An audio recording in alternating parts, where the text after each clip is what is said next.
it happens in a flash. The name of a dear friend, a simple word you've used 1,000 times, suddenly vanishes from the tip of your tongue, leaving a hollow space where it should be. Or maybe it's the quiet, rising panic of searching for your glasses, only to find them resting on your head. In that silent, empty moment, a cold wave of a very specific terror can wash over you. A single, chilling question echoes in the sudden quiet of your mind. Am I losing myself? What if this fear, this sudden jolt of electricity that shoots through your system, isn't just a fleeting worry? What if tonight it feels like an undeniable truth, a future you are hurtling towards with no way to stop? This fear is what found you tonight. It's what led you here, to this quiet space, seeking some kind of anchor in the storm. Before we begin this journey, together into that feeling, let's take just a quiet moment. If you feel called to, you can take a second to write in the comments which part of this world you're listening from right now, and what time it is where you are. I'm always curious. Are you listening in the deep, profound stillness of late night? Or perhaps in those fragile early morning hours when sleep just hasn't come to you yet? Just a word or two is enough. A small, gentle signal from your corner of the world to mine. And then simply settle in. Because this time right here and now, is entirely and completely yours. There is nothing else you need to do. No one you need to be. No mind you need to monitor. Your only task is to receive, to be held in this space. So let's begin by creating that space, not just in the world around you, but inside of you. Let yourself settle into your bed. Truly arrive here. Feel the full weight of your body being held, being supported completely by the surface beneath you. There is no effort required to hold yourself up. Gravity is doing all the work. A gentle, constant, and reliable friend. Notice the simple, undeniable reality of the blanket resting on you. Feel its texture, its weight. It is a quiet promise of warmth and safety. A gentle, grounding pressure that speaks of comfort and stillness. This is real. This is here. Now, bring your awareness to your jaw. This is a place where we so often hold the tension of the day, the unspoken words, the anxieties we can't quite name. Gently, consciously, allow your jaw to soften. Let there be a small, comfortable space between your upper and lower teeth. As your jaw releases, feel how that wave of softness travels upwards. Feel the muscles in your cheeks and around your eyes begin to smooth out, releasing a tension you may not have even realized you were carrying. A subtle clenching, a constant state of alert. Let it go for now. Just for this time together. Now, allow that same gentle awareness to drift down to your shoulders. Imagine the weight they have been carrying. Not just the physical tasks of the day, but the immense weight of this fear. The burden of constantly checking in on yourself, of watching your own mind for any sign of a mistake. It is an exhausting job, and you have been doing it for so long. For tonight, give your shoulders permission to lay that burden down. You can almost feel them releasing, dropping just a fraction of an inch further into the mattress. Let them be heavy. Let them be soft. Let them be at rest. They have done enough for today. And now, bring your attention to your hands. Are they clenched? Are your fingers curled tightly? So often, our hands reflect the state of our mind. A mind that is trying to hold on, to control, to grasp onto certainty will often create tension in the hands. Gently open your fingers. Let your hands rest softly by your sides or on your body, palms up or down, whatever feels most peaceful. Feel the air on your skin. Notice the warmth or the coolness.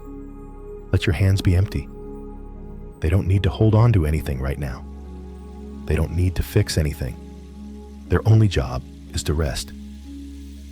As you settle into this physical peace, you are creating a sanctuary.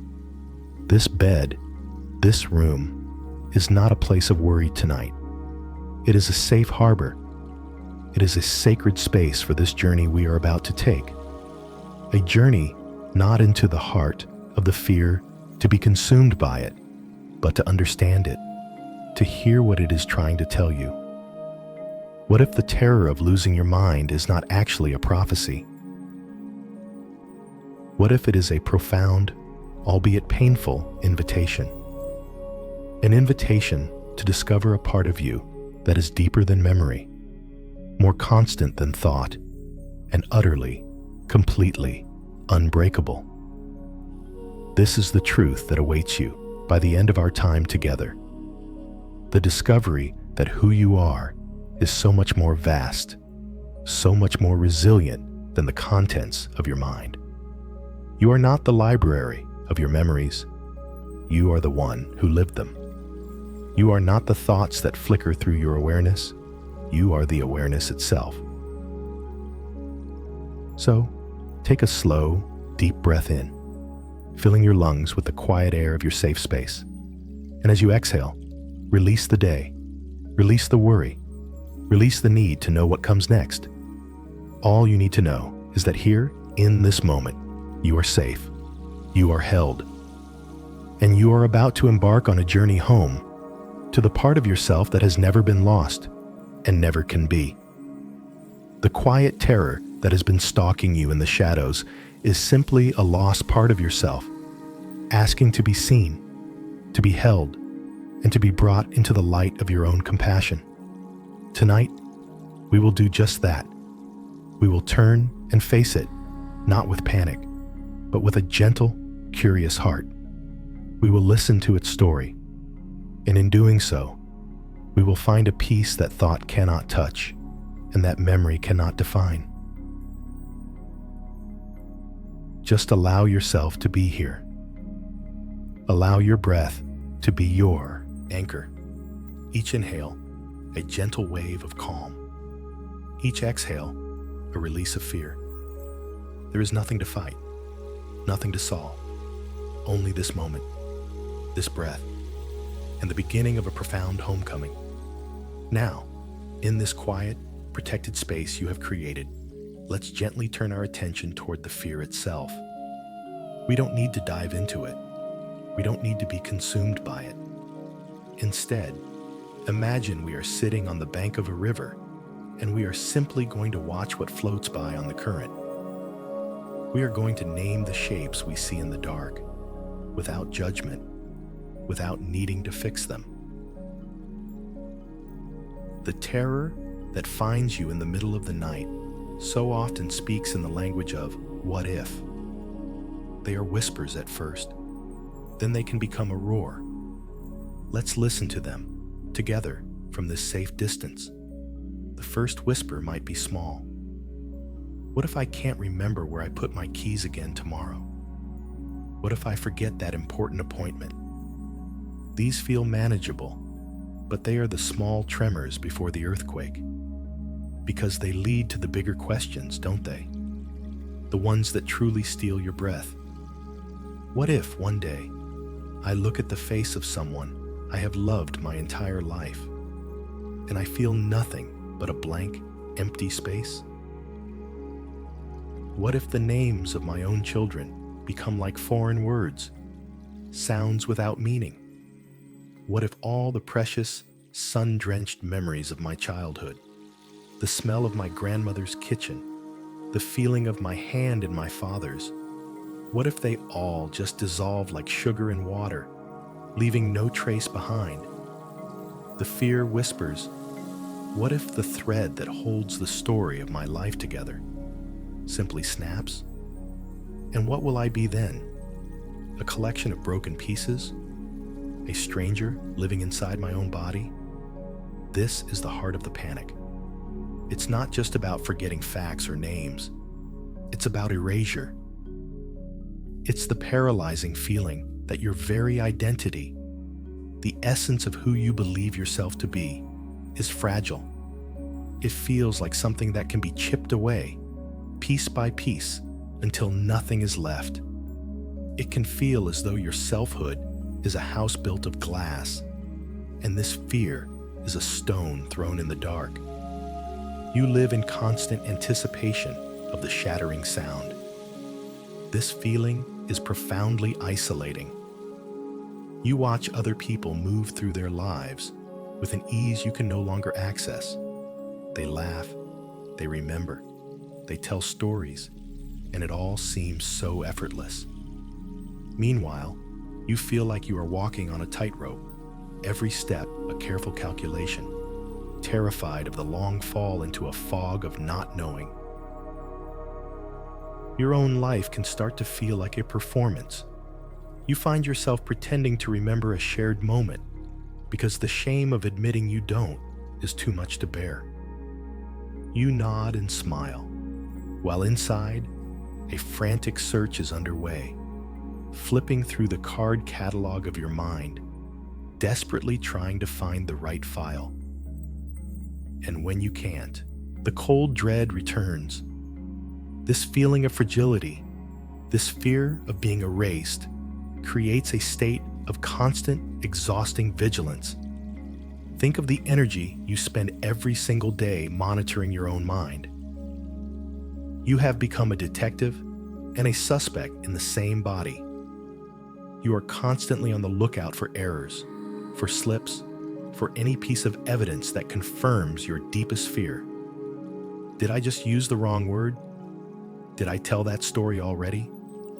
Why did I walk into this room? Each tiny, normal human moment of forgetfulness is no longer just a simple lapse.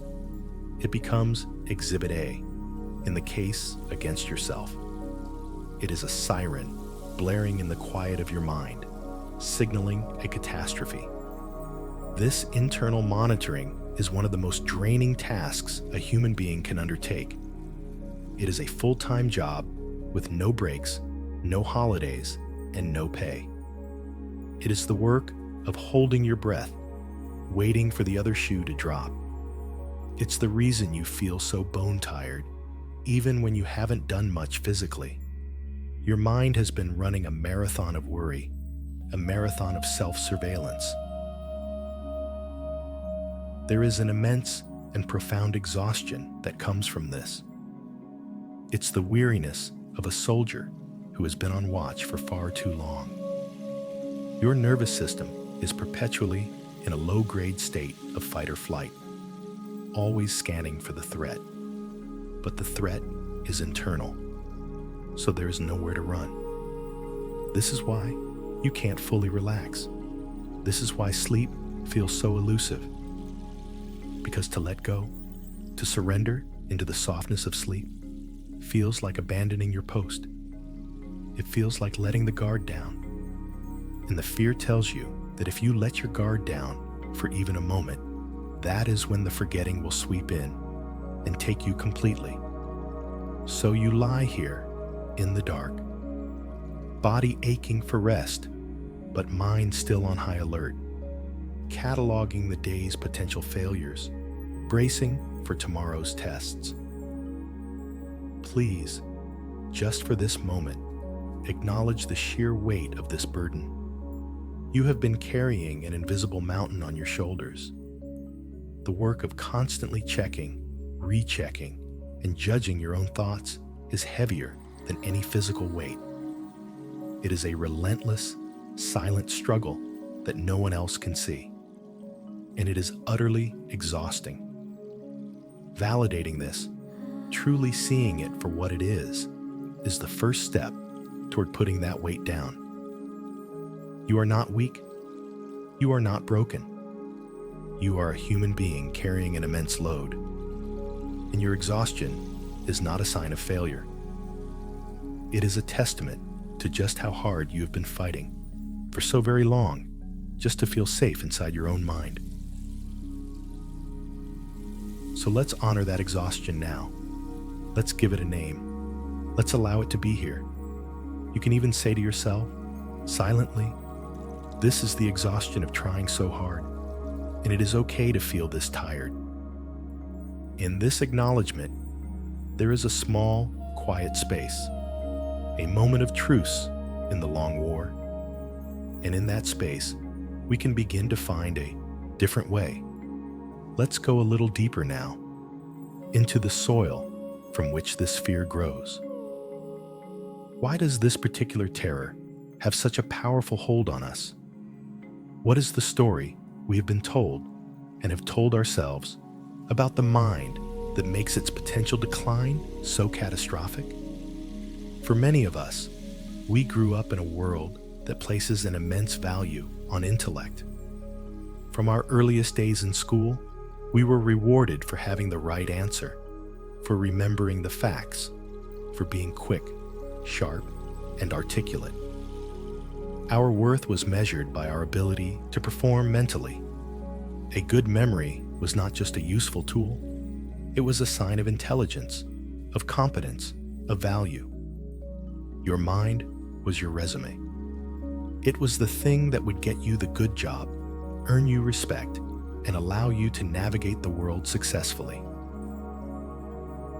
We learn to believe, often without even realizing it, that I think, therefore I am. But we translated it into something more precarious. I remember, therefore I am worthy. This story gets woven so deeply into the fabric of our identity that we don't even see it as a story anymore.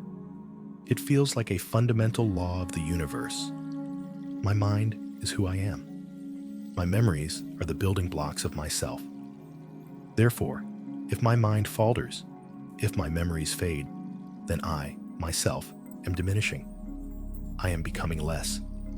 This is the quiet and often unconscious equation that fuels the panic. It's the belief that your value as a human being is directly tied to the sharpness of your cognitive function. When you misplace your keys, the fear isn't just about the inconvenience. The deeper, colder fear is a whisper that says, see, you are becoming less capable, less worthy, less you. This belief system turns your mind from a wonderful, mysterious part of your being into a high-stakes performance that is constantly being graded.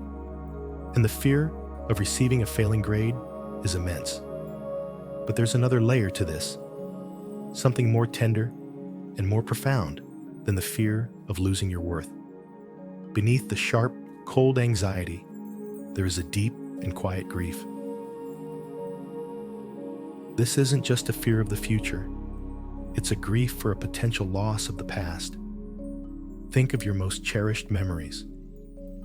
The feeling of holding your child for the first time, the sound of your mother's laughter, the specific slant of afternoon light in a room where you once felt perfectly happy. These are not just data points stored in your brain. They are the emotional architecture of your soul. They are the moments that have shaped you, taught you, and filled you with a sense of who you are and what your life has meant. The thought of losing them feels like a form of death.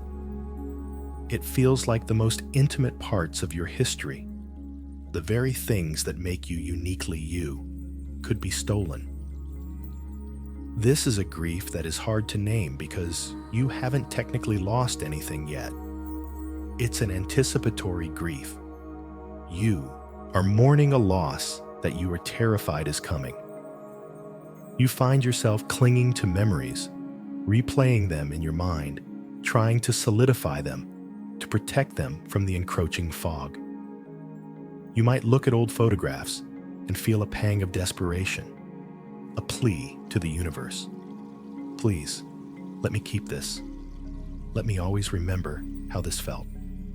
This grief is quiet, but it is powerful. It's the soft, aching sorrow that sits right behind the sharp, jagged edges of the panic. It's the love for your own life, for the story you have lived, expressing itself as fear. and we must be so gentle with this grief. It is a sign of how much you have loved, how much you have valued the beautiful, messy, wonderful journey of your existence. Now, consider how this combination of fear and grief, the fear of losing your worth and the grief of losing your story, manifests in your body. This is not just a mental experience, it is a deeply physical one. When the fear strikes, notice what happens. Your breath becomes shallow, quickening in your chest. Your heart might begin to race or pound, a drumbeat of alarm. This is your body's ancient, wise survival system kicking in. It perceives a profound threat, the threat of erasure, and it prepares you to fight or to flee. But as we know, there is nothing to fight. There is nowhere to run. So all of that powerful survival energy gets trapped in your body. It tightens its grip.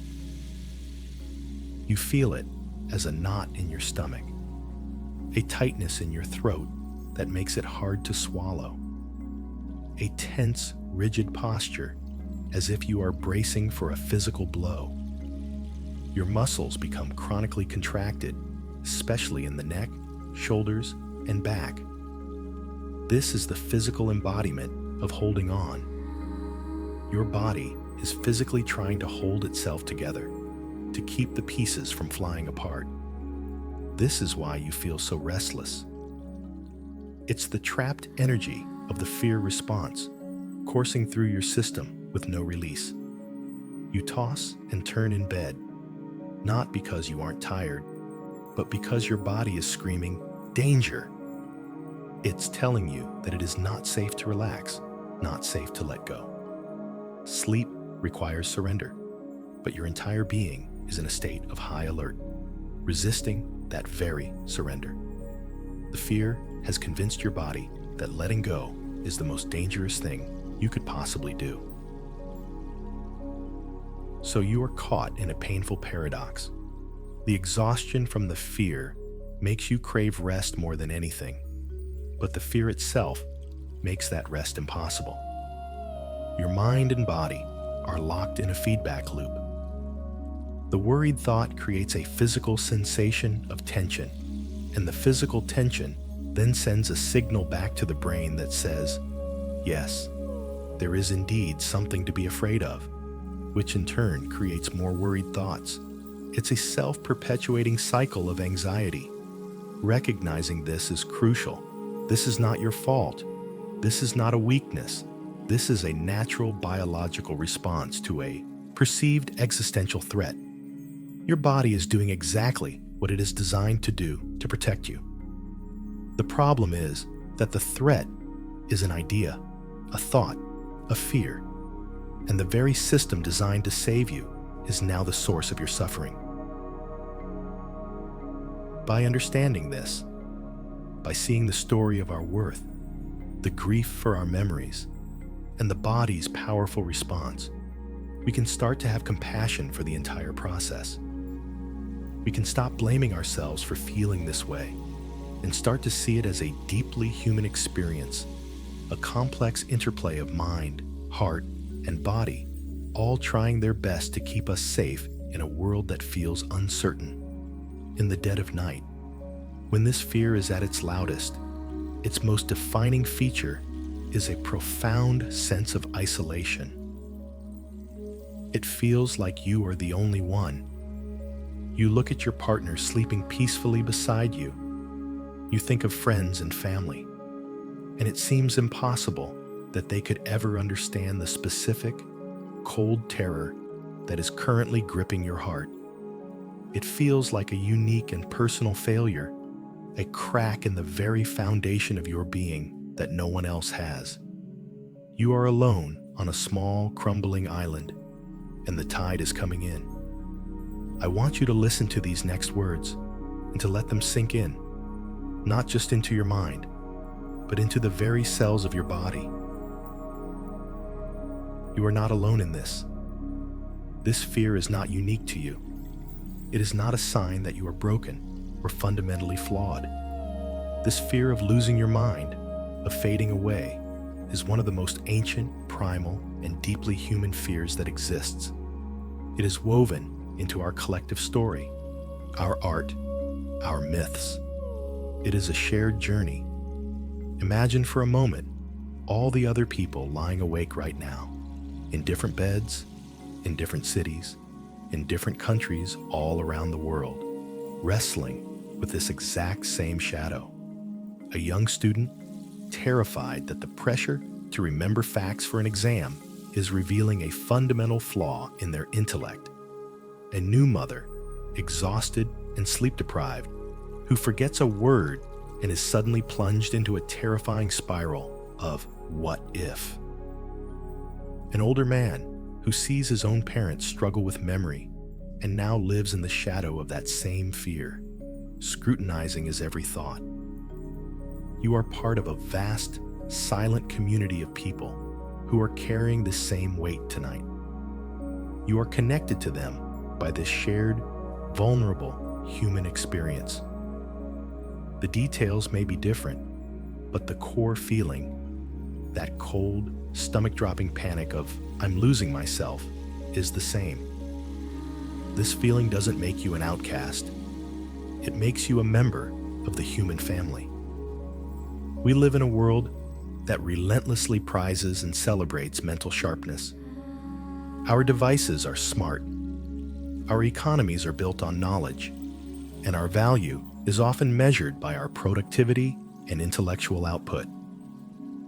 From the moment we wake up, we are bombarded with information. We are expected to multitask, to remember passwords, appointments, names, and endless streams of data. The sheer cognitive load we place on our minds every single day is unprecedented in human history. Is it any wonder, then, that our minds occasionally drop a ball? Is it surprising that in the midst of this relentless information tsunami, we sometimes forget a name or walk into a room and can't remember why? These are not signs of imminent collapse. They are the signs of a mind that is overloaded, a system that is being asked to do more than it was ever designed for. These small memory lapses are the mental equivalent of a muscle twitching after a long workout. They are a sign of fatigue, not of failure. Yet, because of the story we have been told about the importance of a perfect mind, we interpret these normal human moments as catastrophic warnings. The culture we live in normalizes this panic. It sets an impossibly high standard for cognitive performance and then offers no compassion when we inevitably fall short. It treats the mind like a computer that should never glitch, rather than the beautiful, organic, and sometimes forgetful organ that it is. So when you feel that jolt of fear, after a small memory lapse, know that you are not just reacting to the lapse itself. You are reacting to the immense cultural pressure that says this lapse is unacceptable, that it means something terrible about you. The panic you feel is not just your own. It is a shared, collective anxiety that we have all been conditioned to feel. Your fear makes perfect sense. Let me say that again. Your fear makes sense. It is a logical, understandable response to the stories you've been told and the world you live in. It is not irrational. It is not crazy. It is the sound of a deeply sensitive part of you trying to protect you from what it perceives as the ultimate threat: the loss of your value, your story, and yourself. Think of the incredible strength you have shown in carrying this worry.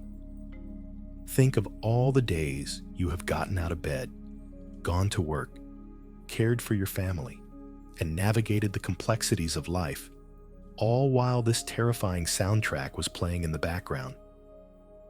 You have been functioning, and in many ways thriving, while simultaneously managing a level of anxiety that is profound and exhausting. This is not a sign of weakness. This is a sign of immense, incredible resilience. You have carried this burden with a strength you probably don't even give yourself credit for. You have managed to hold your life together while a part of you was convinced it was all about to fall apart. That is courage. That is strength. So tonight, can we offer a different story? Can we begin to see this fear not as a verdict on your future, but as a testament to your humanity? Can we see it as a sign of your deep love for your own life and your sensitivity to the pressures of the world around you? When you feel that fear, instead of being swept away by it, you can whisper to yourself, this again. This is the human fear. This is the fear that makes sense. I am not alone in this. This simple act of naming and normalizing can be a powerful anchor. It stops the spiral of panic by reminding you that you are not on a crumbling island by yourself. You are standing on the vast continent of the human experience, and this feeling is a well-trodden path. Millions have walked it before you, and millions are walking it with you right now. You are not failing. You are feeling, and you are so much stronger than you know. Your fear has been your constant, vigilant companion, trying its best to keep you safe. Tonight, we can thank it for its service. We can acknowledge its good intentions, even if its methods are painful. And we can gently let it know that you are safe now. You are held, and you are ready to learn a new way to feel secure. A way that doesn't require constant, exhausting vigilance. You are ready to find the ground beneath your feet. Now that we have acknowledged the fear, normalized it, and understood its roots, let's turn to the body. Because when the panic hits, it is the body that feels the brunt of the storm. It is the body that floods with adrenaline, the body that tenses and braces, the body that forgets how to rest. And so, it is through the body that we can find our way back to solid ground. We cannot think our way out of a panic attack, because the thinking mind is the very source of the storm. But we can breathe our way through it. We can feel our way back to safety. Your breath is the most powerful and immediate tool you have for speaking directly to your nervous system. It is the bridge between your conscious mind and the ancient automatic functions of your body. When you consciously slow down your breath, you are sending a clear, simple message to your brain. I am safe. The threat has passed. You can stand down. So let's practice this together, gently and without any pressure. There is no right or wrong way to do this. There is only your breath, here and now. Let's begin by simply noticing your breath, just as it is. Don't try to change it yet. Just feel the sensation of the air entering your nostrils, cool and fresh. Follow it as it travels down into your lungs. And then feel the gentle release as the air, slightly warmer now, leaves your body. Just this simple act of observation begins to calm the system. You are shifting from being lost in the story of fear to being present in the reality of your body. Now, let's introduce a simple, gentle rhythm. We will breathe in slowly, and we will make the exhale just a little bit longer than the inhale. The long exhale is the key. It activates the vagus nerve, which is the main pathway of your parasympathetic nervous system, your body's natural rest and digest system. It is the biological off switch for the fight or flight response. So, let's try it. Gently exhale all the air from your lungs. And now, breathe in slowly through your nose for a count of 4. 1, 2, 3, 4. Hold the breath for just a moment, a brief, peaceful pause. And now, exhale slowly through your mouth, as if you are breathing out through a soft straw, for a count of 6. 1, 2, 3, 4, 5, 6. Let's do that again. A slow, quiet inhale through the nose. 1, 2, 3, 4. A soft pause at the top, and a long, gentle release through the mouth. 1, 2, 3, 4, 5, 6. Continue this on your own for a few more cycles. There's no need to force anything. If the counts don't feel right, adjust them. The only goal is to make the exhale noticeably longer than the inhale. Feel how with each long, slow exhale, you are physically releasing the tension that has been stored in your body. Imagine that you are breathing out the frantic energy of the fear. You are exhaling the tightness in your shoulders, the knot in your stomach, the racing of your heart. You are letting it all go, breath by breath. This is not a magic trick. This is biology. You are using the power of your own breath to guide your body back into a state of balance and calm. You are reminding it of its innate capacity for peace.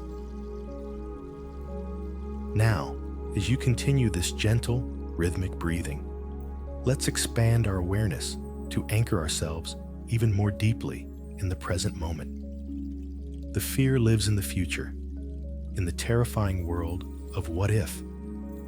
The present moment, the world of what is always your safest harbor.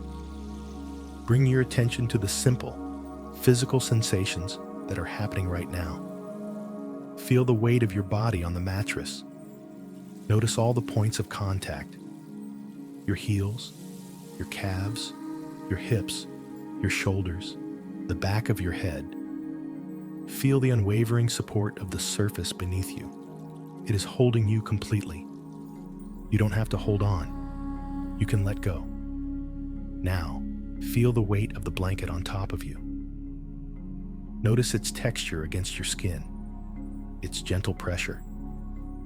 This is a real, tangible sensation. It is not a thought. It is not a worry.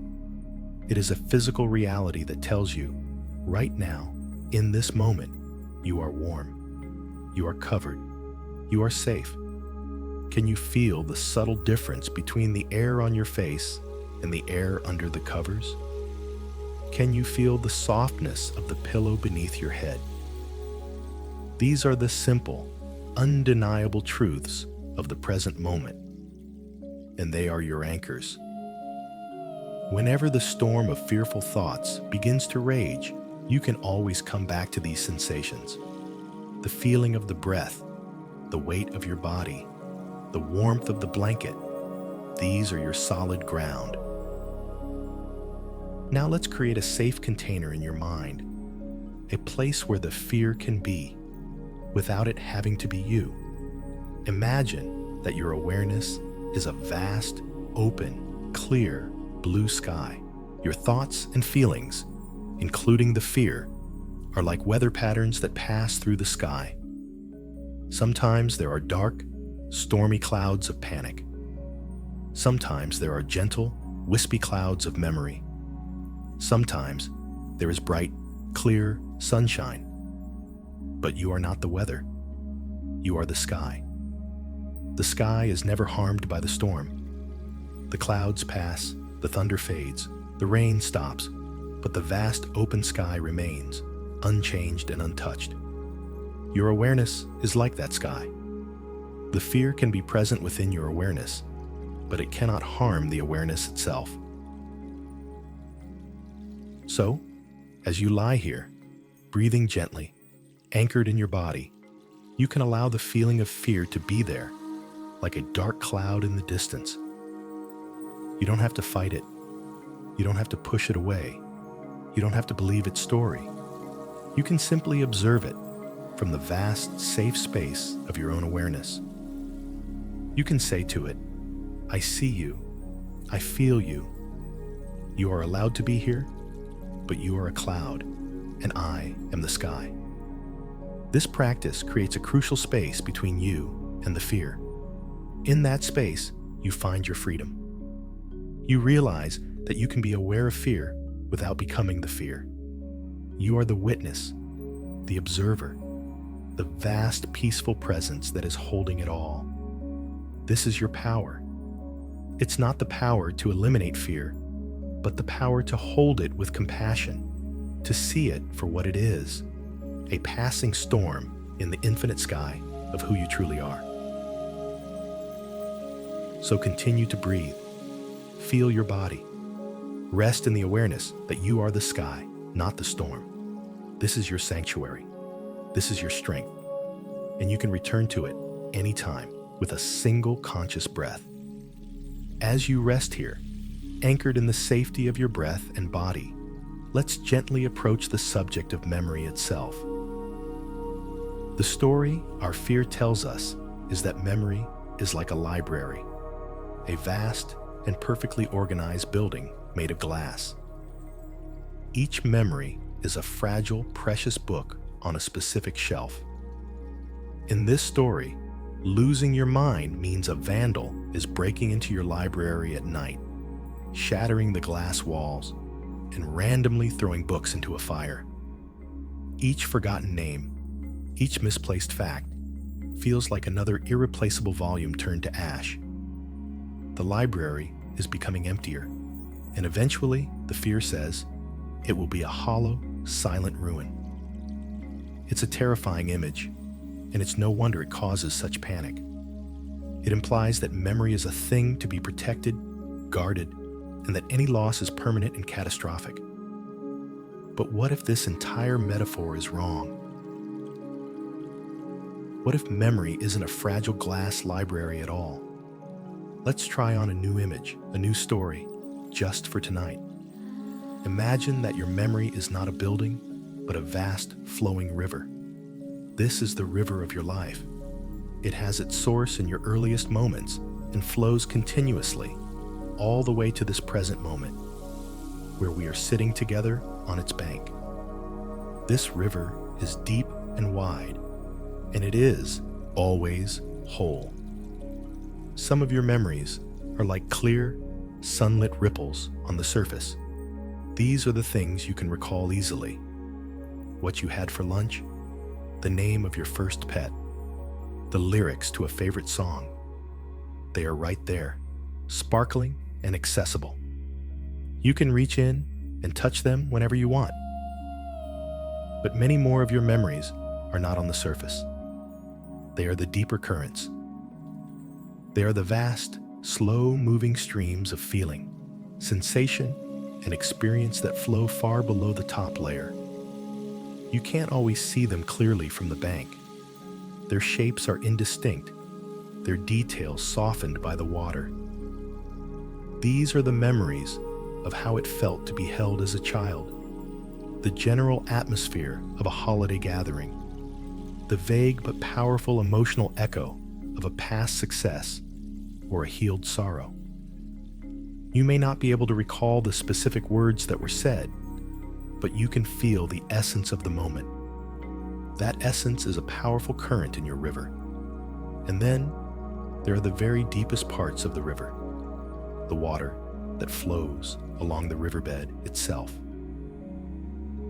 These are the memories that your conscious mind has almost no access to. The memory your body holds of how to walk, how to ride a bike, how to heal a cut.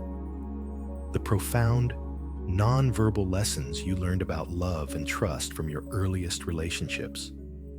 This is the wisdom of your life, carried in the very depths of the current. You don't need to consciously recall this wisdom for it to be present and active within you. It informs your intuition, your character, your very way of being in the world. In this river analogy, a forgotten name is not a book being burned. It's simply a ripple on the surface that is smoothed out for a moment. The information is not gone forever. It has just merged back into the larger flow. Perhaps a boat passed by, a moment of stress or fatigue, and the wake disturbed the surface. The memory might reappear later, floating back up to the top when the water is calm again, or it might not. But its absence from the surface doesn't mean the river is any less whole. The river is still flowing. Its depth, its power, and its essential nature remain completely unchanged.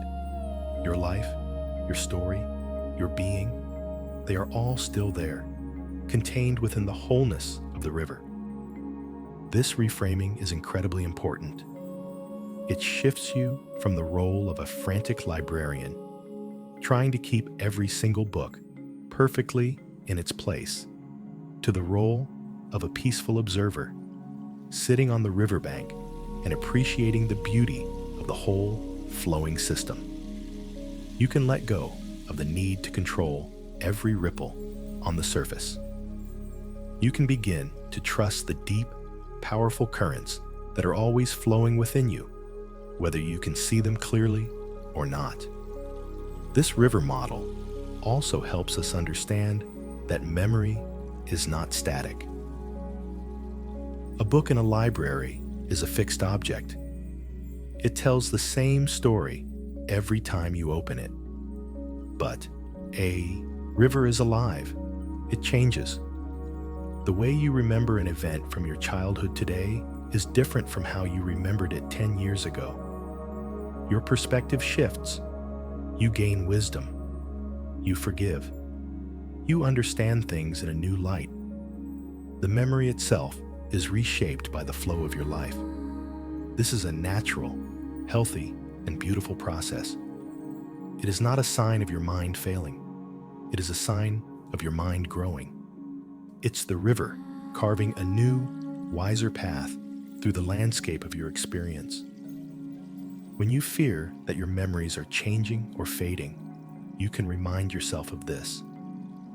It's not that the story is being erased. It's that the river is flowing. The sharp, rocky edges of old hurts are being smoothed into gentle pebbles. The turbulent waters of past traumas are finding a calmer, wider channel. This is healing. This is growth. So the next time you have a moment of forgetfulness, a senior moment as we sometimes call it, try this. Instead of panicking and thinking of the glass library shattering, close your eyes for a second. Picture this vast, beautiful river. See the sunlight on the surface and see the deep, mysterious currents below. And tell yourself, the river is still flowing.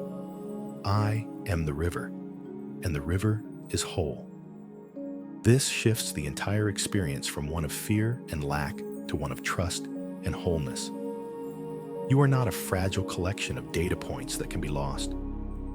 You are a living, flowing, dynamic process. You are the whole river, the sunlit surface, the deep currents, and the quiet, wise riverbed all at once. And that wholeness can never, ever be lost. Just resting in this image can bring a profound sense of peace. The pressure is off. You don't have to remember everything perfectly. You only have to trust the flow. You only have to remember that you are the river, and the river knows exactly where it's going. Resting here with this image of the flowing whole river, let's take another gentle step forward. We've seen that you are more than a fragile library of memories. You are the entire living river of your experience.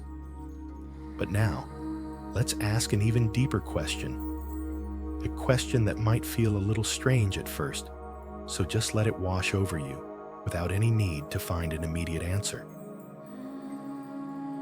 Who are you between your thoughts?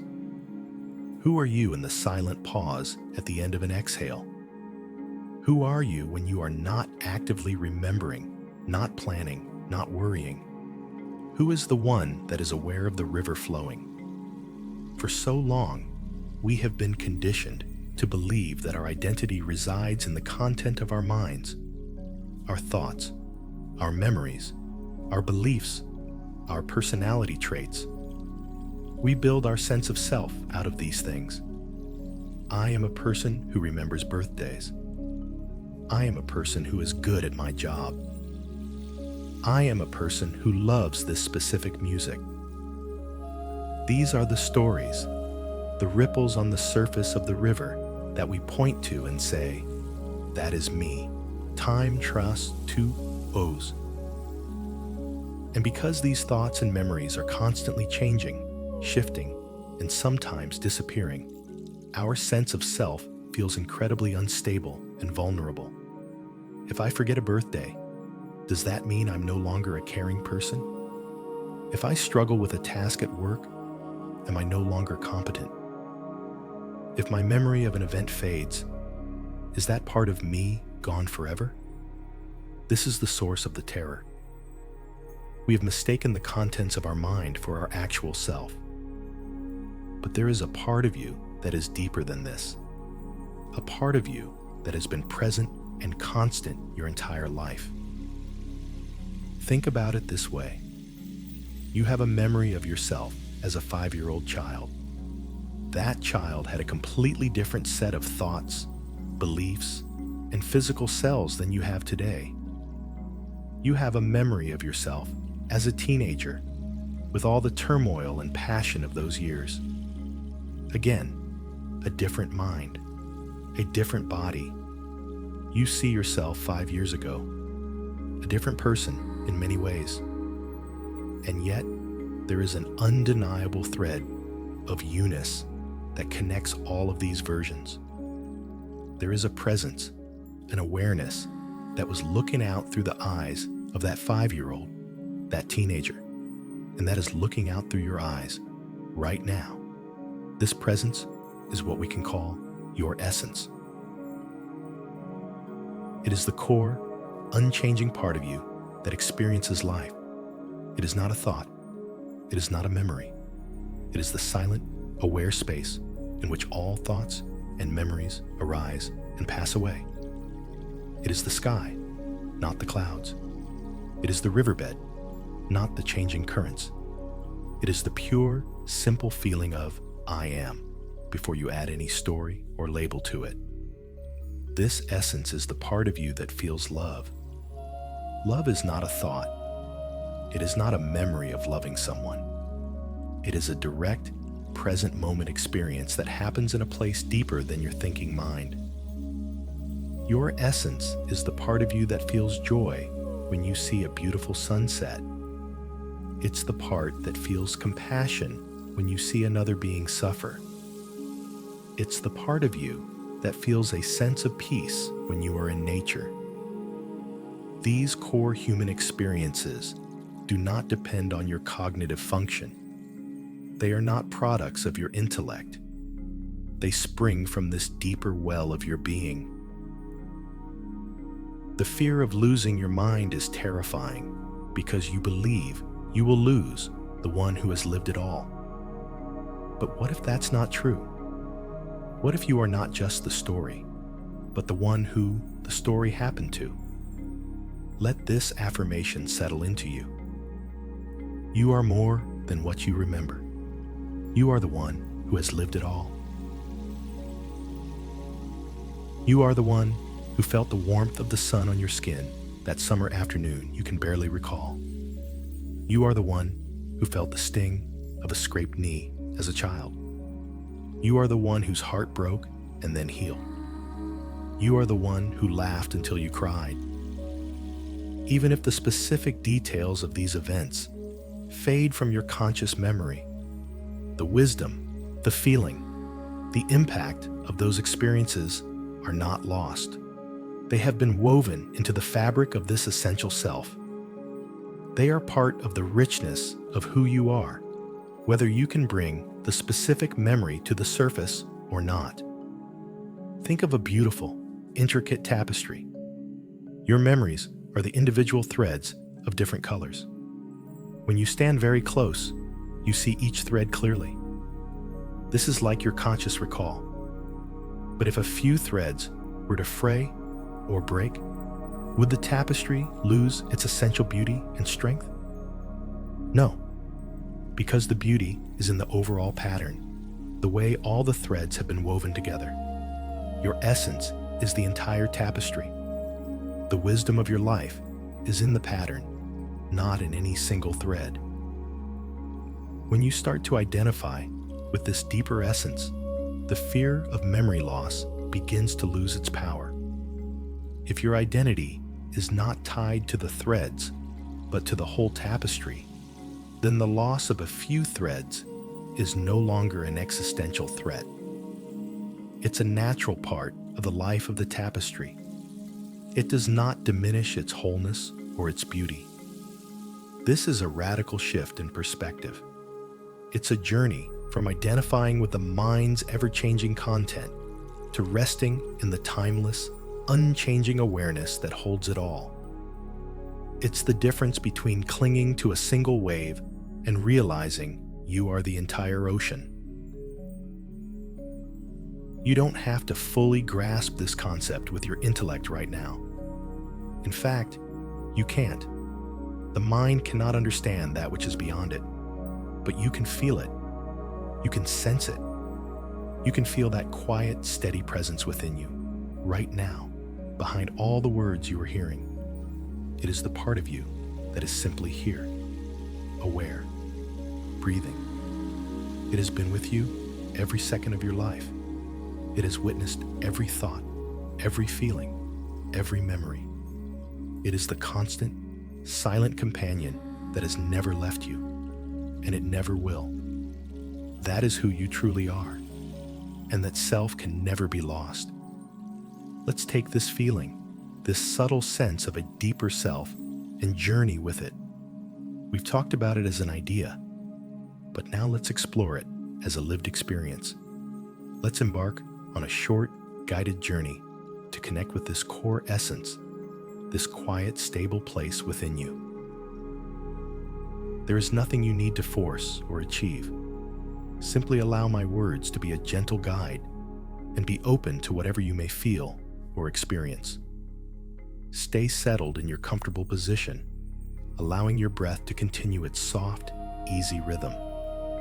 The long, slow exhales are still your anchor, each one a gentle signal to your body that it is safe to relax even more deeply.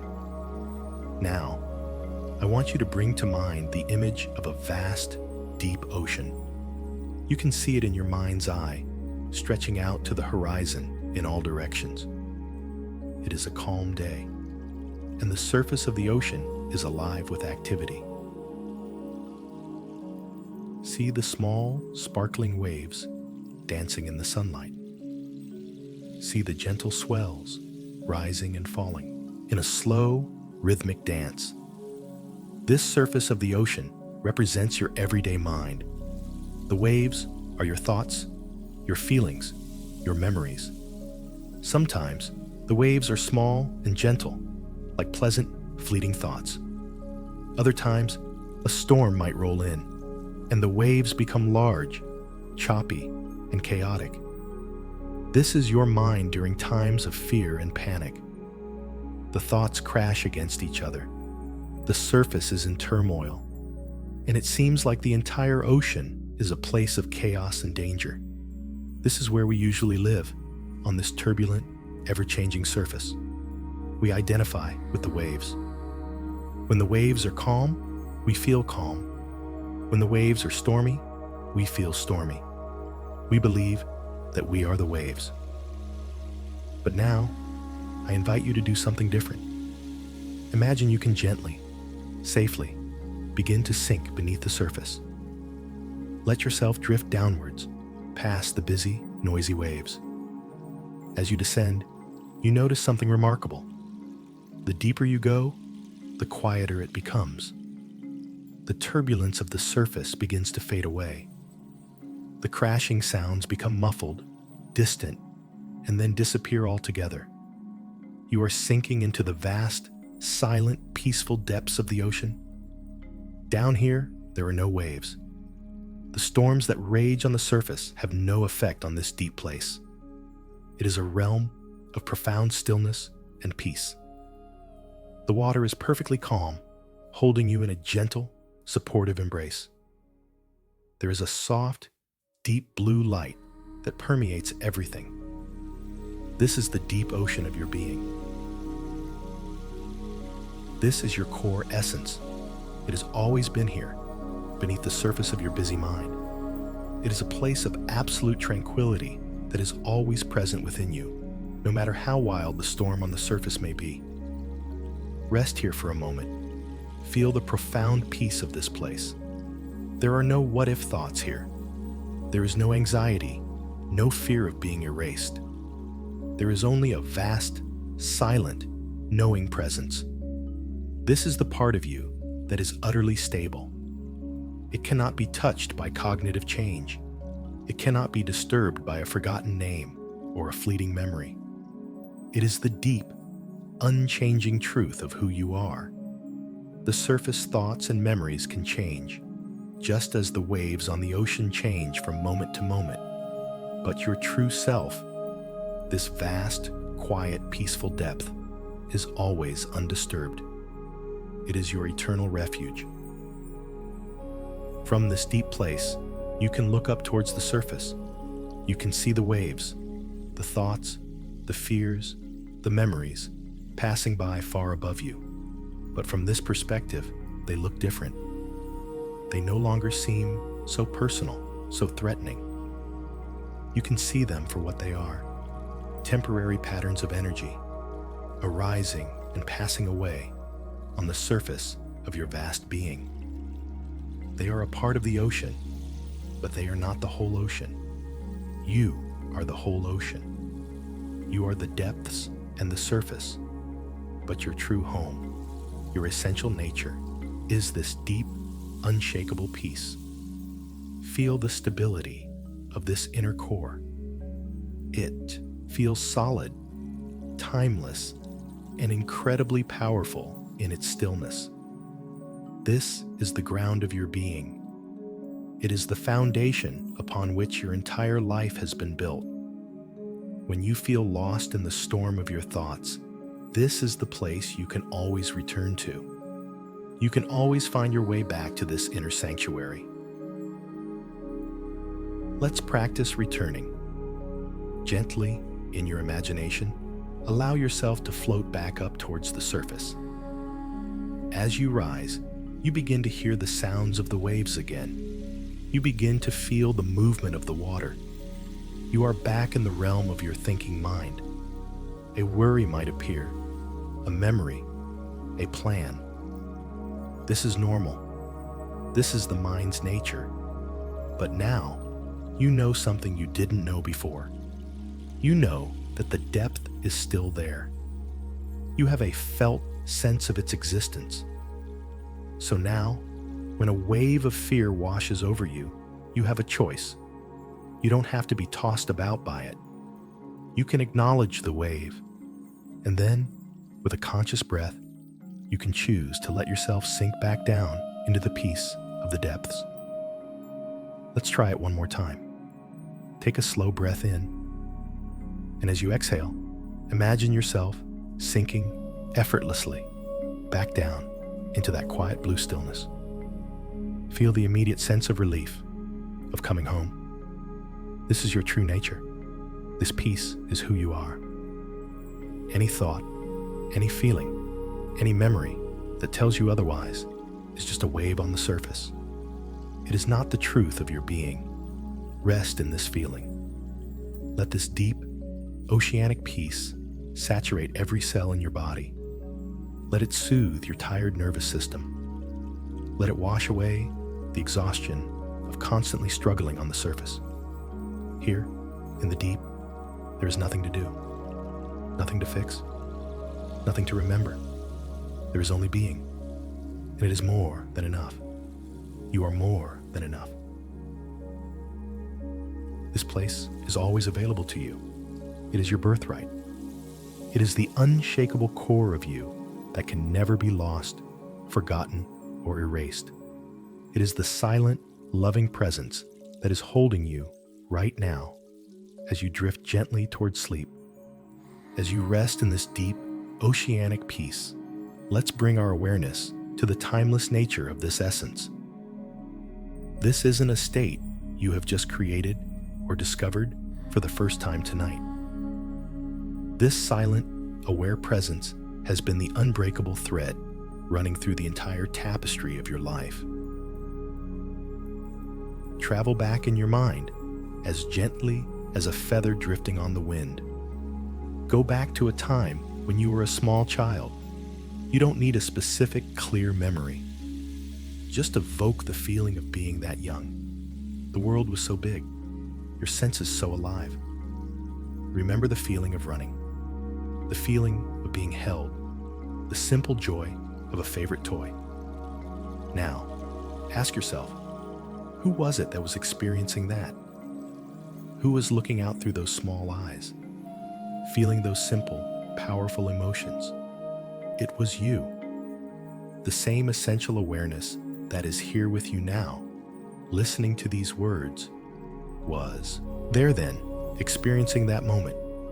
The thoughts were different, the body was different, the world was different, but the witness, the core presence, was the same. Now, let your awareness drift forward to your teenage years, a time of change, of intensity, perhaps of confusion and great passion. Remember the feeling of a first crush, the sound of the music that defined your world, the feeling of wanting so desperately to fit in or to stand out. Who was it that was feeling that intensity? Who was navigating that complex new world of identity and emotion? It was you. The unbreakable thread of your essence was there, weaving its way through all that turmoil and excitement. The personality was in flux. The beliefs were being challenged, but the deep, quiet presence beneath it all remained, witnessing, experiencing, becoming. And now, drift forward again to a significant moment in your adult life. A moment of great joy, a wedding, the birth of a child, a personal achievement, or perhaps a moment of profound challenge, a loss, a heartbreak, a difficult decision. Feel the echo of that moment. Remember the strength you found, the love you felt, the lessons you learned. And again, ask, who was the one at the center of that experience? Who was the one who felt that joy, who endured that pain, who grew through that challenge? It was you, the same you. The same constant aware presence has been the silent companion on your entire journey.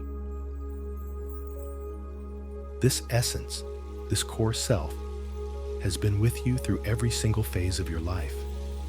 It has witnessed every thought you've ever had, from the most brilliant to the most mundane. It has been present for every emotion, from the highest ecstasy to the deepest despair. It has experienced every sensation, every success, and every failure. It has been there through sickness and in health. It has never, for a single moment, left you. This is the profound truth that the fear of losing your mind obscures. The fear focuses on the content, the memories, the thoughts, the skills, and mistakes that for who you are. But you are not the content. You are the context. You are the loving, aware space in which the entire movie of your life has played out. And that space cannot be damaged. Let's begin to build a deep and abiding trust in this core self.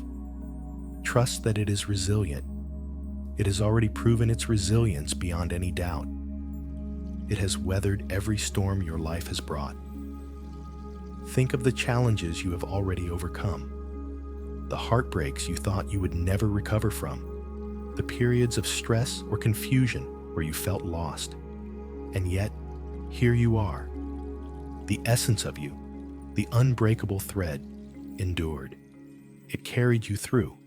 It learned. It healed. It became wiser and more compassionate because of those storms, not in spite of them. Your core self is not fragile. It is the strongest, most resilient part of your being. It is forged in the fires of lived experience. It is whole, and it has always been whole. Even in moments when you felt broken into a million pieces, this essential self was the silent, whole presence holding all those pieces with infinite compassion. And most importantly, let this truth sink into your heart. This core self cannot be lost, forgotten, or erased. How can you lose the very thing that is doing the experiencing? It would be like the sky trying to lose itself, or the ocean trying to forget that it is wet. It is an impossibility. Your intellect, your memories, your personality, these are attributes of you. They are things you have. But this deep, aware essence is what you are. You don't have it. You are it. Therefore, it cannot be taken from you. Cognitive decline, memory loss, changes in personality, these things can happen. They are part of the human condition. They affect the surface of the ocean, but they cannot touch the vast, peaceful depths. They cannot break the unbreakable thread. Let's rest with this affirmation. Let it be a soothing balm for the fear. Silently, or in your heart, you can repeat it to yourself. The essence of who I am is unbreakable and has weathered every storm. Feel the truth of those words. Feel it in your body. It is not just a nice idea. It is the lived reality of your entire existence. You are the survivor of every bad day you have ever had. You are the container of every joy. You are the quiet, steady presence that has been the one constant in a life of endless change. When you begin to place your trust here, in this unshakable part of yourself, the fear of change begins to lose its grip. You can face the future, whatever it may hold, with a new sense of peace. Because you know that whatever happens to your mind or your body, the essence of who you are, your capacity to love, to be aware, to be present, will remain. That is your true identity, and it is eternally safe. So let go of the need to protect the fragile library. Let go of the need to constantly monitor the surface of the river. Let yourself rest in the profound security of the deep ocean. Trust the unbreakable thread. It has brought you this far, and it will carry you safely and lovingly all the way home. Resting in the deep, unshakable truth of your essence. Let's now turn back to look at the river of your memories, but with new eyes. Before, we may have looked at them with a sense of frantic ownership, a desperate need to cling to them, catalog them, and protect them from fading. This clinging is what fuels the fear. But now, from this place of deep security, we can begin to relate to our memories in a new way, not with fear, but with gratitude. Imagine you are sitting peacefully on the bank of that vast river of your life. The water flows by, and on its surface, images from your past appear. A cherished memory floats by, clear and sparkling. Perhaps it's the face of a loved one, a moment of laughter, a feeling of pure, simple happiness. Instead of reaching out to grab it, to hold on to it for fear it will disappear, just let it be. Watch it float by with a soft, gentle appreciation. You can whisper to it in your heart, "Thank you. Thank you for being a part of my story. Thank you for the joy you brought me." And then you let it go, allowing it to continue its journey down the river. You don't need to possess it to be grateful for it. Now, a different kind of memory might appear, a faded one, an image that is blurry around the edges. You know something happened. You have a feeling about it, but the specific details are gone. The names, the dates, the exact sequence of events, they are like stones deep beneath the surface of the water, their shapes indistinct. The old reaction might have been panic, a jolt of fear. It's fading. I'm losing it. But from this new place of peace, the reaction can be different. You can look at this faded memory with the same gentle gratitude. Thank you. I may not remember all the details, but I know you are part of the current that shaped me. Thank you for the lesson you held, even if I can't articulate it anymore. You are holding it with gratitude, not for its clarity, but for its contribution. Even difficult memories can be held in this way. A memory of pain, of loss, of failure floats to the surface. Our instinct is to push it away, or to get caught in the old story of regret or shame.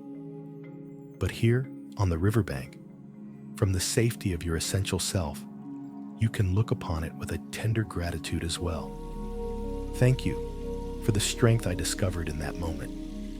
Thank you for the compassion I learned. Thank you for deepening me, for making me who I am today. You are not grateful for the pain itself, but for the treasure that was forged in that fire. You are acknowledging that every single part of your river, the rapids and the calm pools, has played a role in carving the beautiful landscape of your soul. This practice of gratitude fundamentally changes your relationship with your mind. You are no longer the desperate librarian trying to prevent books from crumbling. You are the wise and loving curator of a magnificent museum, appreciating every artifact, whether it is perfectly preserved or weathered by time. Every experience in your life, whether you recall it in vivid detail or not, has been a treasure. Each one has deposited a layer of wisdom, a grain of strength, a seed of compassion into the soil of your being. The lessons from these experiences are not stored in the memory itself, like a file in a cabinet. The wisdom has been integrated. It has become a part of you. It is in the way you intuitively respond to a situation. It is in the kindness you show to a stranger. It is in the resilience you find in a crisis. You don't need to consciously recall the original lesson for its wisdom to be active within you. Think of it like a meal you ate last year. You can't remember the specifics of what it was, where you ate it, or what it tasted like. The memory of the meal is gone.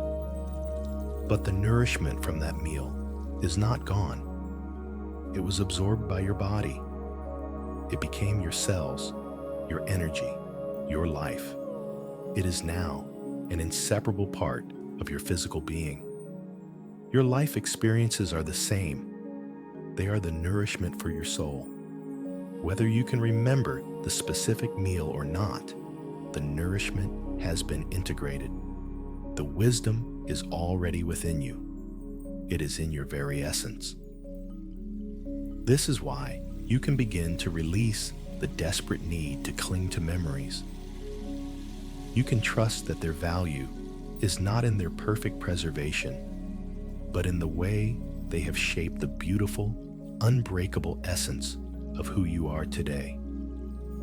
Trust that the love you felt is still in your heart, even if you can't remember every romantic dinner.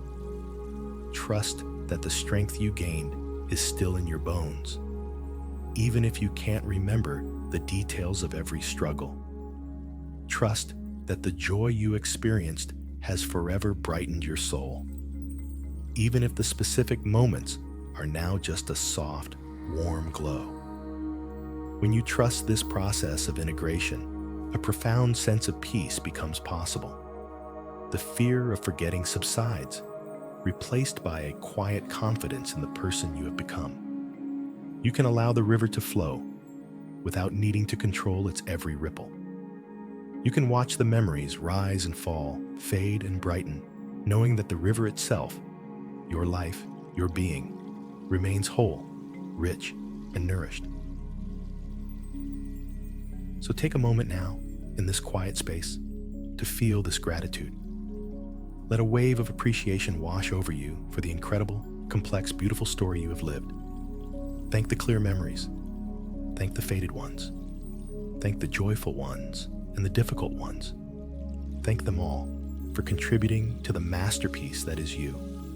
You are the tapestry, woven from a million threads of experience, and your beauty is not diminished if a few of those threads are no longer visible.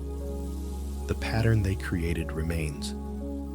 The strength they provided is still there. The whole is, and always will be, magnificent. As this feeling of gratitude settles in your heart, let's weave together these powerful threads of understanding into a profound and liberating truth. For so long, the fear has been whispering a lie that your identity is located in your head, that your worth is measured by what you can recall.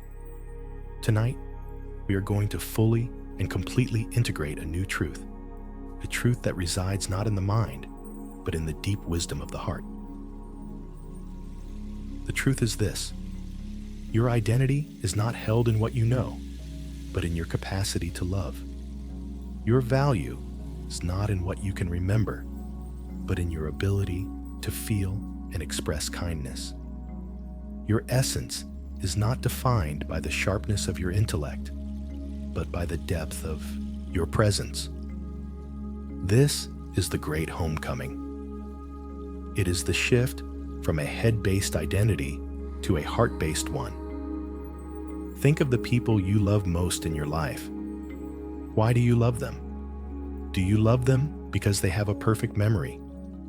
Do you value them because they can recall facts and figures with flawless accuracy? Or do you love them for their kindness, for the way their eyes light up when they see you, for the feeling of safety and warmth you get when you are in their presence, for their compassion, their humor, their unique spirit? Their worth in your eyes has nothing to do with their cognitive performance. It has everything to do with their heart, with the essence of who they are. Now, can you dare to offer yourself the same grace? Can you begin to see that your own value is also not dependent on the performance of your mind? You are loved, and you are worthy of love, not for what you can remember, but for who you are at your core. Your capacity to love is a function of your essence, not your intellect.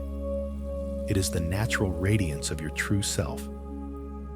It can shine through your eyes, in a simple touch, in a gentle tone of voice. It doesn't require a single thought or memory to be present. In fact, love is often most powerfully felt in the moments of silence, in the spaces between the words, when the thinking mind gets quiet and the heart is allowed to speak. The same is true for kindness. To be kind is to be present with another person, to recognize their humanity, to offer a moment of compassion.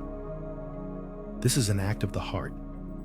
You don't need to remember a person's entire life story to be kind to them. You only need to be present with them, right here, right now. Your capacity for kindness is innate.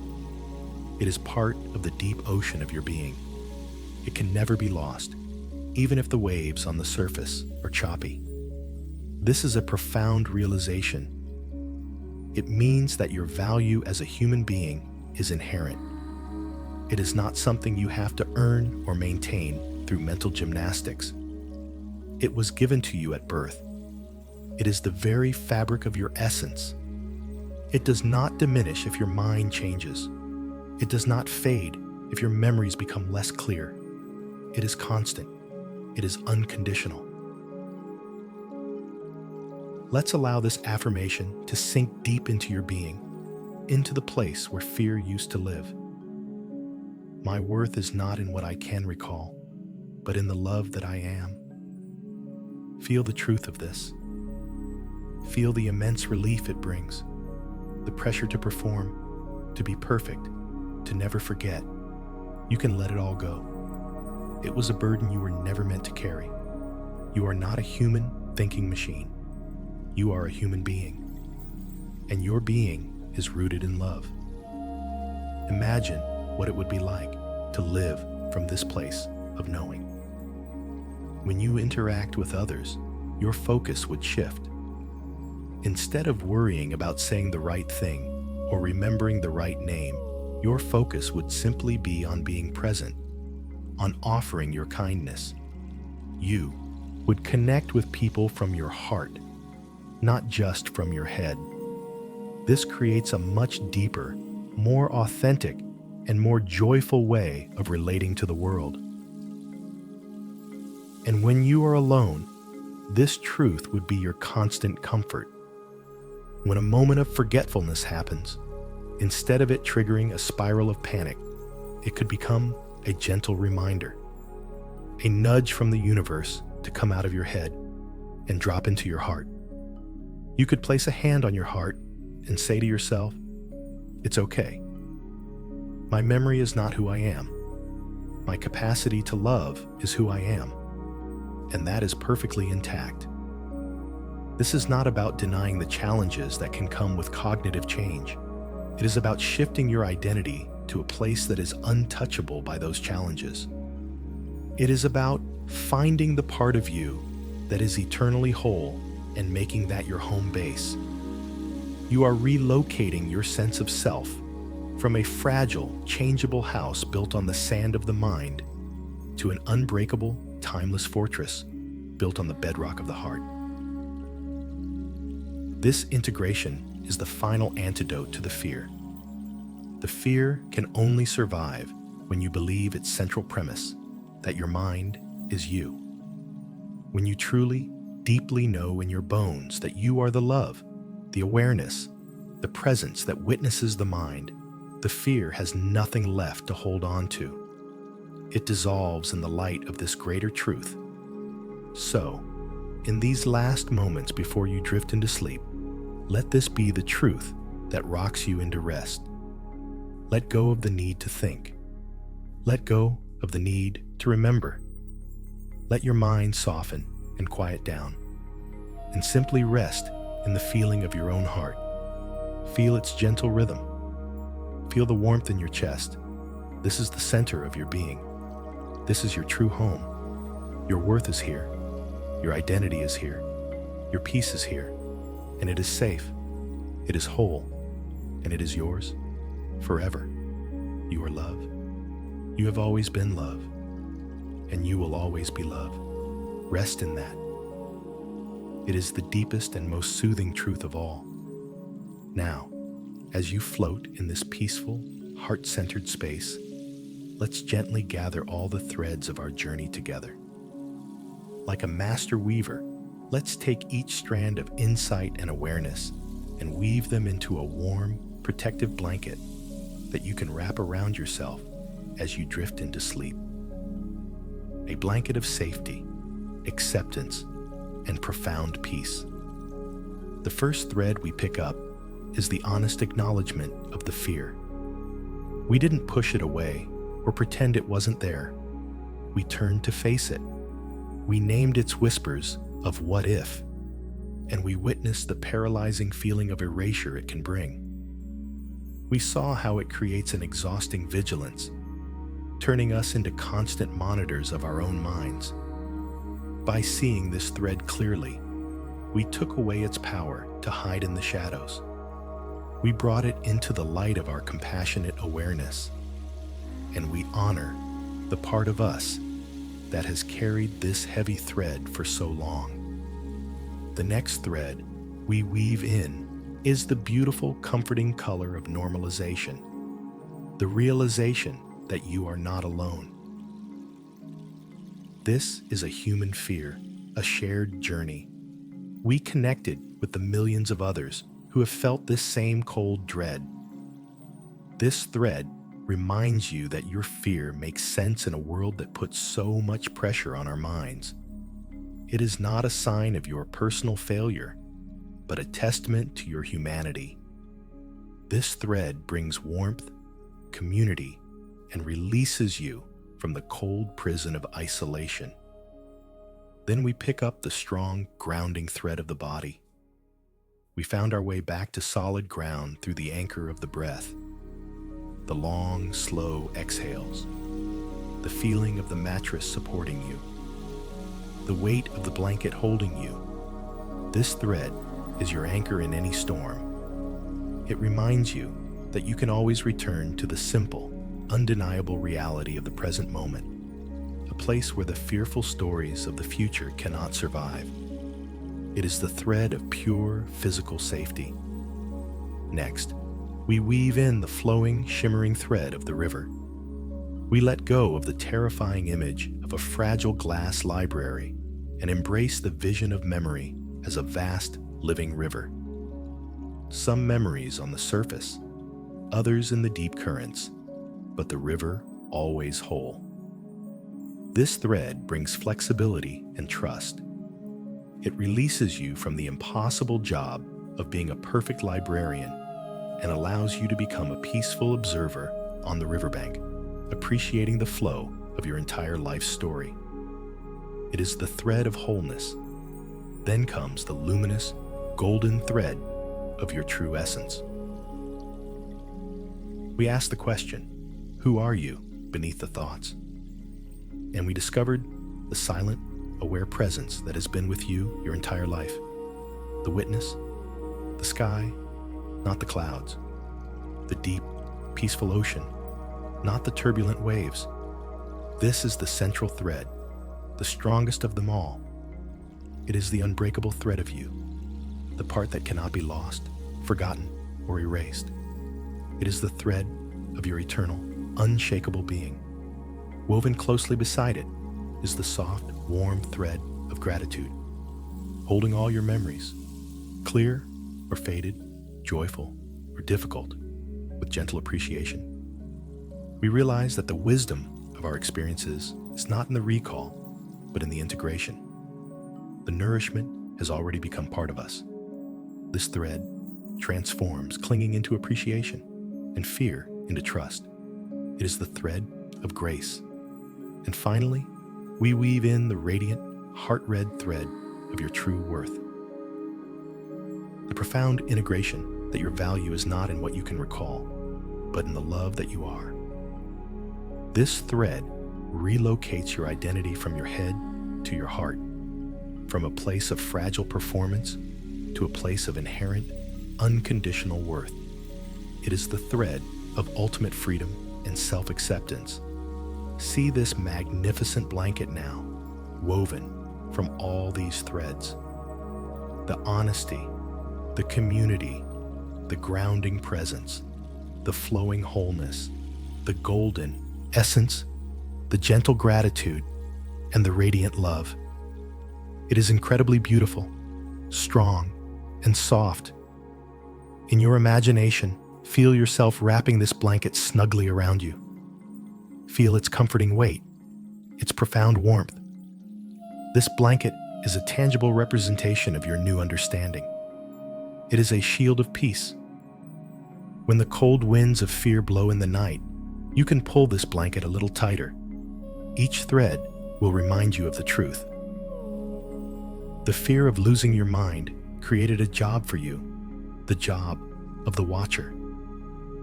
The watcher is the part of you that has been anxiously monitoring your mind, the vigilant guard on the lookout for any error.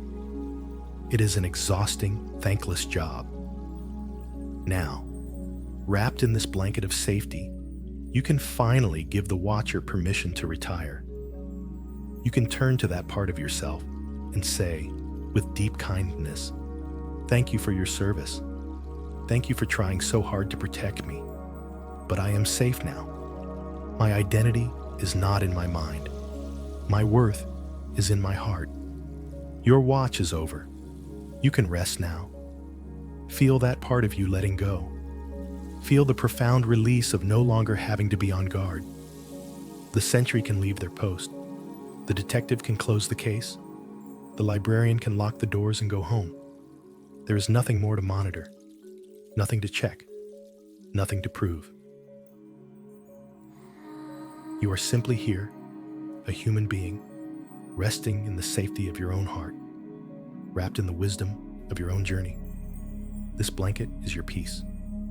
It is woven from your own strength and insight. It is a testament to your resilience. Allow its warmth to seep into your bones, to soothe every muscle, to calm every nerve. There is nothing left to do but to rest in this profound sense of safety and to allow the gentle, healing waves of sleep to wash over you. You are home, you are whole, and you are safe. Wrapped in this blanket of profound self-acceptance and safety, you have arrived at the threshold of rest. The journey through the landscape of fear is complete. You have faced the shadows, and you have found the unshakable light within. Now, all that is left is to give yourself the final, most luxurious gift of the night, the gift of complete and total release. It is time to give your mind full and unconditional permission to soften. For so many hours of the day, and especially during times of worry, your mind works so incredibly hard. It analyzes, it plans, it remembers, it problem solves. It has been the vigilant watcher, the tireless detective, the anxious librarian. It has been holding the entire weight of your perceived identity on its shoulders. It is exhausted. And now, you can offer it the deepest kindness.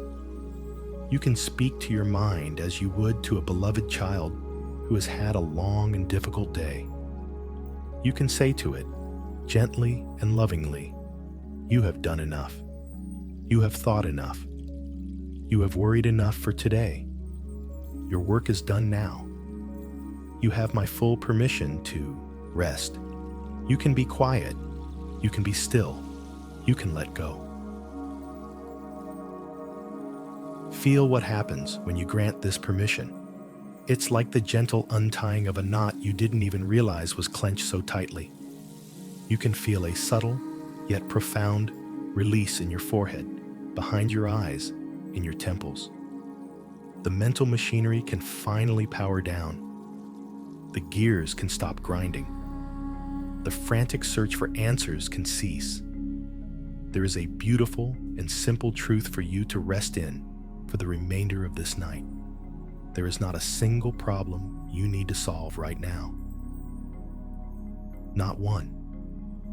The worries about tomorrow, the regrets about yesterday, the anxieties about your mind, none of them can be solved by thinking about them more. In fact, the only thing that will truly help is to let them go, to allow your mind and body the deep, restorative healing that only sleep can provide. The solutions, the clarity, the strength you will need for tomorrow will not be found in late-night worry. They will be born from the quiet, miraculous alchemy of deep rest. So, you can release the need to think. You can release the need to figure anything out.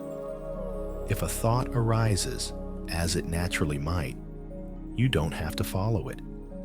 You can see it as a single, puffy cloud drifting across the vast, peaceful night sky of your mind. You can acknowledge it without engagement. Ah, a thought. And then gently, lovingly, return your focus to the simple sensation of your breath. You are letting go of the role of the thinker. For these next hours, that is not your job. Your job is simply to be a body, resting, to be a heart, beating softly, to be a being, held safely in the quiet of the night. The focus now shifts entirely and completely to physical comfort and ease. Let your awareness become very simple, very sensory. Notice the feeling of your head on the pillow. Can you let it be just a little heavier? Can you allow the pillow to hold its full weight, releasing any tension you might be holding in your neck? Let your head be completely supported. Now, bring that same awareness to your shoulders. We released them earlier, but let's invite them to an even deeper level of softness. Let them melt into the mattress. Imagine they are like blocks of ice, slowly, gently, melting into a pool of warm water. Feel your arms, heavy and relaxed. Your hands, soft and empty. There is nothing to hold on to. Let your entire back, from your neck all the way down to your tailbone, feel the support of the surface beneath it. Let each vertebra release its grip on the next. Allow your whole spine to lengthen and soften. Feel your hips, heavy and settled. This is another place we often hold so much tension. Just let the weight of your pelvis sink deeply into the bed. And feel this wave of release flow all the way down through your legs, your thighs, your knees, your calves, your ankles. Let them all go limp and heavy. Finally, your feet. Let them be soft. Let your toes be uncurled. They have carried you all day, and now they can completely rest. Your entire body, from the top of your head to the tips of your toes, is now invited to a state of profound ease. Your only task now is to feel this comfort, to inhabit this feeling of physical peace. This is your sanctuary. This is your safe harbor. And in this harbor, you can feel the gentle, magnetic pull of sleep. It is not something you have to chase or force. It is a natural tide that is coming in to lift you and carry you away. You only need to be still enough to feel its current. It is a gentle, loving presence, waiting patiently for you to let go. Sleep is not the enemy. It is not the scary place where you lose control. Tonight, we know sleep is a return home. It is a return to the deep ocean of your being, where you can be restored, renewed, and made whole again. So you can trust its pull. You can surrender to its gentle embrace. There is nothing to fear. You are wrapped in your blanket of wisdom. You are anchored in your heart. You are giving your mind the vacation it so deeply deserves. Just allow. Just soften. Just be. The gentle current is here now, ready to carry you out into the calm, quiet, healing waters of the night. Just let go. There's nothing more you need to do. And so, you float.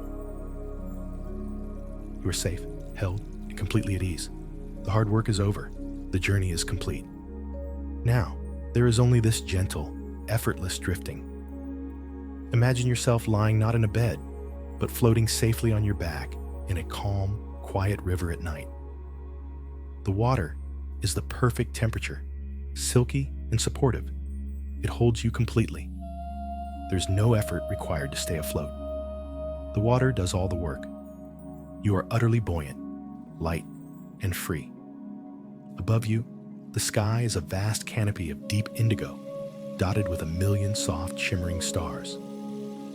A gentle, silvery moon casts a peaceful glow over everything, creating a path of light on the water's surface. The air is still and quiet.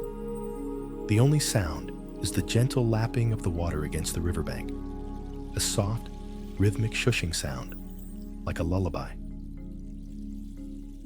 A slow, lazy current is carrying you gently downstream. You don't know where it's going, and you don't need to. You trust the river. You trust the current. It is carrying you exactly where you need to go, into the deep, healing waters of sleep. There is nothing for you to do but to allow yourself to be carried. Let go of any last remaining effort to control your experience. Let go of the need to steer. Just surrender to the gentle, inexorable flow. As you drift, you feel the last remnants of the day's tension dissolving into the water, carried away by the current. The worries, the thoughts, the fears, they are all washed clean in this healing river. You feel lighter, clearer, more peaceful with every passing moment. We are going to drift even deeper now, sinking into a state of profound relaxation. We will count down slowly from 5, and with each number, you will allow yourself to sink further into this feeling of peace, carried by the gentle current, deeper and deeper towards the shores of sleep. 5. Let a wave of relaxation begin at the top of your head and flow all the way down to the tips of your toes. Feel it move through your scalp, your forehead, your eyes. Feel it soften your jaw and your throat. This wave of peace flows down over your shoulders, your chest, and your back, releasing, softening, letting go. It flows through your arms and into your hands, down through your abdomen, your hips, and your pelvis. It continues down through your legs, your knees, your ankles, and all the way out through your feet. Your entire body is now 5 times more relaxed, sinking deeper into the supportive embrace of the water of your bed, drifting, floating, letting go. 4. Your awareness of the world around you begins to fade. The sounds in the room become distant, unimportant. Your attention turns inward to the quiet, peaceful space within you. You are sinking beneath the surface of the conscious mind, down into the calm, silent depths we visited earlier. It is a place of absolute stillness and safety. All the noise of the world is far away now. There is only this deep, profound quiet, a quiet that heals, a quiet that restores. You are 4 times more peaceful now, sinking deeper and deeper into your own inner sanctuary. There is nothing to disturb you here. You are safe. You are held. 3. Your breath is now very slow, very gentle, a soft, easy, automatic rhythm. You don't have to think about breathing. Your body knows exactly what to do. Each breath carries you further away from the shore of wakefulness, further out into the calm ocean of sleep. You feel a pleasant heaviness in your limbs, a warm, comfortable, weighted feeling that anchors you in this state of deep relaxation. It feels so good to let go. It feels so good to be this relaxed, sinking, softening, surrendering. You are 3 times deeper now, on the very edge of sleep. The boundary between wakefulness and dream is beginning to dissolve. 2. Almost there now, almost completely gone. Your mind is quiet. Your body is still. Your heart is at peace. You are pure awareness, floating in a vast, warm, peaceful space. There are no thoughts, only feelings of deep comfort and safety. You are so close to the healing shores of sleep. The gentle current is about to deliver you there. You have done everything you need to do. You have allowed yourself to be carried. You have surrendered. Now, you can just let the final step happen all by itself. There is nothing more you need to do. Just allow. Just rest. 1. You are here, drifting into the soft, welcoming embrace of sleep. Let the last thread of awareness dissolve now. Let go completely. The river has brought you to a safe harbor. The journey is over. There is only rest now. Deep, peaceful, restorative rest. You are safe. You are whole. Just let go now. Let go completely. And so you drift into the great mystery, the wise and silent world of sleep. This is not an ending, but a returning. A homecoming to the oldest part of yourself, the part that knows how to heal without thought, how to restore without effort. Your conscious mind, the part of you that worries and remembers and plans, can finally rest now. It can hand over the reins to a much deeper, older intelligence, the wisdom of your body. This wisdom doesn't speak in words. It speaks in the silent language of cellular repair, of hormonal balance, of neurological restoration. While you sleep, this profound intelligence is at work, mending the frayed edges of your day, sorting through the experiences, and preparing you for the gentle light of a new morning. You don't have to direct it. You don't have to understand it. You only have to trust it. Sleep is a safe harbor. It is the quiet bay where the ship of your soul can drop its anchor after a long voyage on the sometimes stormy seas of life. Here, in this harbor, the barnacles of worry are scraped away. The sails, torn by the winds of anxiety, are mended. The hull is made strong again. All is made right. All is made new. Sleep is coming for you now, like a soft and gentle friend you have been waiting for all day. It approaches not with a sudden jolt, but like a slow, incoming tide of peace. A gentle fog rolling in from the sea, softening all the hard edges of the world, blurring the lines between what is real and what is dream. Let this gentle fog envelop you. Let it cool your tired mind and soothe your weary body. It is a blanket of forgetting, in the most beautiful sense. It allows you to forget the struggles of the day, to forget the need to be anyone or do anything. For these precious hours, you are simply allowed to be, to exist in a state of pure, untroubled rest. Sleep knows your name. It has been calling to you all evening in the language of yawns and heavy eyelids. It knows the specific weariness you carry. It knows the precise fears that have been weighing on your heart. And it knows the exact medicine you need, the medicine of stillness, the medicine of silence, the medicine of surrender. You can let go into its care completely, knowing that you will be held, protected, and renewed. What is a mind, really? Is it a container for facts? Or is it an antenna for experience? What if its primary purpose is not to remember, but to feel, to connect, to be present to the astonishing beauty and sorrow of this world? Perhaps we have been judging it by the wrong criteria all along. Perhaps a mind that is less cluttered with the past is more open to the present. Perhaps a mind that is less certain is more capable of wonder. These are not answers, but gentle questions to float upon as you drift away.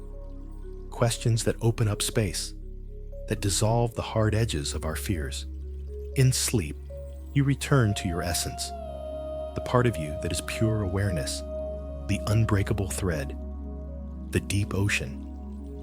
In your dreams, your soul may travel to extraordinary places, solve ancient riddles, or simply rest in a field of impossible flowers.